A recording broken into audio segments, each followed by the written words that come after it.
Evet arkadaşlar, bugün çarşamba. İskele'ye geldik. Van İskele sahile geldik. Burada böyle bir şey var. Arka tarafta görüyorsunuz. Bir sahil plajı şey var. Gezme yerleri var. Burada bir tur atacağız. Tabii pandemi döneminden dolayı arka tarafta balık falan pişiriyorlar kayıkta vesaire. Şurada balık teknesinde.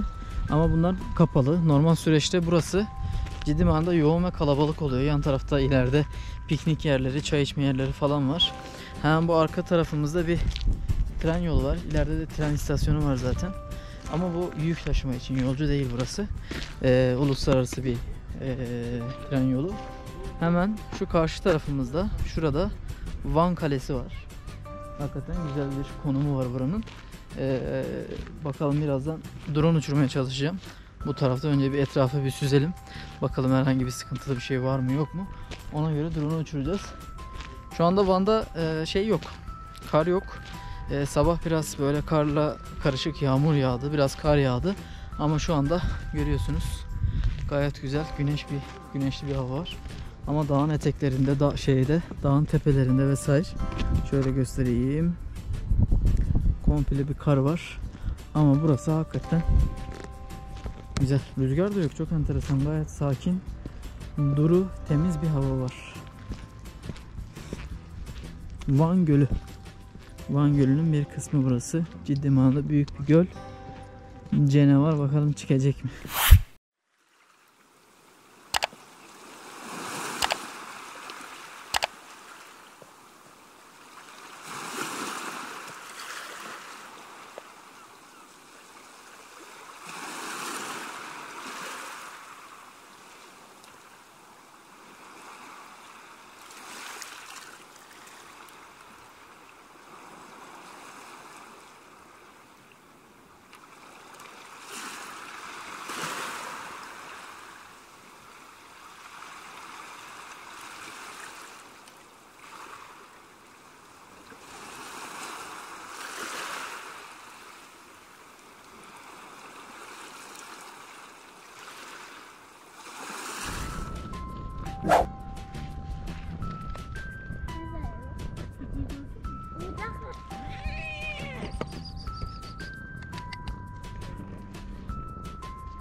KKK operasyonunda 26 şüpheli yakalandı. Trabzon, Rize, Ordu, Giresun ve Samsun nüfusa göre en fazla vakanın görüldüğü 5 il oldu. Bu illerde virüsün en çok yayıldığı yerler cenaze törenleri ve taziye. Evet arkadaşlar, bugün Gevaş bölgesine geldik. Burada niyetimiz şöyleydi. Akdamar Adası'na gidecektik bu teknelerle. Bu süreçte var mı bilmiyorum ama yani en azından bir deneyecektik. Yolda gelirken hatta şeyi görüyorduk, yaklaşık bir 4-5 kilometre mesafeden Van Gölü'nden adayı görüyorduk. Ama şu anda böyle bir kar başladı. Lapa lapa yağıyor maşallah.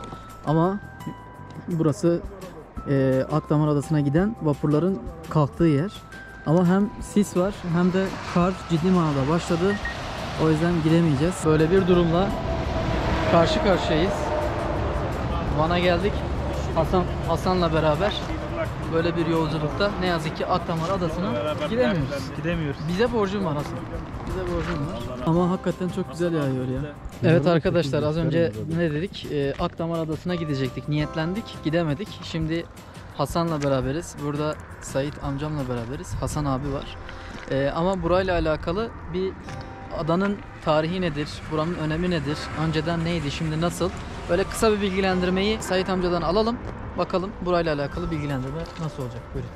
Şimdi bu Akdamar Adası Osmanlı döneminde Ermeni vatandaşların dinsel, yani papaz yetiştirmek için kullandıkları bir kiliseleri var burada. Yani bu etrafta daha muvaffak olan öğrencilerini götürüp burada büyük papazlar olarak yetiştirilmiş. Tabi Osmanlı döneminin sonunda bu tehcir hadiseleri falan yaşanınca, bunların, Ermenilerin buradaki katliamları yaşanınca birçok bu köylerdeki kiliseler de o minvalde, o karmaşada yıkılmış gitmiş. Ama bu kilise epey bir sağlam kalmış. Çünkü adada olduğu için insanlar Muhafazası kolay olmuş. Çatışma olmamış. Evet. Ulaşımı kolay olmuş. Ulaşımı kolay olmamış, çatışma olmamış. Bura böyle kaldı. Yıllarca bizim çocukluğumuzda harabe gibi bir şeydi. İşte bu AK Parti iktidarından sonra Hüseyin Çelik vardı Van'a bakan. O bakan olunca burayı restore etti. Hemen 1-2 senesinden sonrasında da işte devlet buranın senede bir gün bunlar tarafından Ermeniler tarafından, İstanbul'dan, işte Almanya'dan, Amerika'dan, dünyanın her tarafından bu Ermeniler gelir. Burada bir günlük bir ayın yaparlar, giderler. Ayrı zamanlarda da çok güzel turistik bir konumu var. İnşallah gelip görürseniz bayılacağınız bir yerdir. Bekliyoruz. Buranın kilisenin Ermeniler açısından önemi ne? Bir kilise ama özel bir kilise manası var mı? Evet, özel bir kilise manası var. Burada birinin bir Ermeni ismi var. O isim Ermenilerde büyük bir zat. Dolayısıyla buraya gelip gittikleri zaman o inanç çerçevesinde yani hacı gibi bir şey oluyorlar. Onların hacı Kabe'si Hac gibi bir şey yani. Onlara göre hac gibi bir şey oluyor. Geliyorlar burada bir gün durup gidiyorlar. Bundan önce de öyleymiş yani. Bu bir günlük hadise tesadüfen işte devlet siz falan gün yapın dediği bir şey değil. O gün belliymiş yani. O gün önceden de var yani. Önceden de diyelim ki Erzurum'dan şuradan buradan Ermeniler gelip burada o bir günlük ayine katılırlarmış. Anladım. Evet. Güzel. Teşekkür ederiz. Allah razı olsun. Burayla alakalı da kısa bir bilgilendirme aldık. Etrafı biraz daha gezelim. Buradaki videomuzu birazdan bitireceğiz. Bakalım etrafta neler varmış. Evet işte buradan geçiyorsunuz. Vapurlara, teknelere ücretleri ödüyorsunuz. Daha önce kullanmıştım ben burayı. Yaklaşık 15 dakikada falan karşı tarafa varıyorsunuz. Vardıktan sonra orada hakikaten güzel bir şey var. Kilise var. Manzarası çok güzel. Karşınızda dağın arkasında da güzel bir büyük bir dağ var. Süphan Dağı mıydı? Tam emin değilim isminden ama Instagram'da bu daha önce çekmiş olduğum yaklaşık 3 sene önce Mayıs ayında hem karlı hem mavili böyle güzel bir fotoğraf vardı. Bakabilirsiniz Instagram hesabımızdan. Konuyla alakalı, burayla alakalı değerlendirmeler ve analizlerimiz bu şekilde. Buradaki videomuzu bitiriyoruz. Ne yazık ki kötü bir zamana denk geldi. Konuyla alakalı, kiliseyle alakalı yorumlarınızı yazmanızı ve bizlerle paylaşmanızı istiyoruz. Videoyu beğenmenizi ve paylaşmanızı, ayrıca kanalıma abone olmanızı istiyoruz. Ve Hasan da görevine devam ediyor. Çekiyor bizi. Hasan sen ne okuyordun hacı? Ben bilgisayar mühendisliği okuyorum. Hangi üniversite? Necmettin Erbakan. Necmettin Erbakan. Evet. Bitti mi? Kaçıncı sınıftaydın? Son dönemdeyiz. İyi, çok güzel. Senin gibi gençleri sahalarda görmek istiyoruz. İnşallah bakalım. Hadi bakalım. Atılacağız. Hadi Allah'a emanet.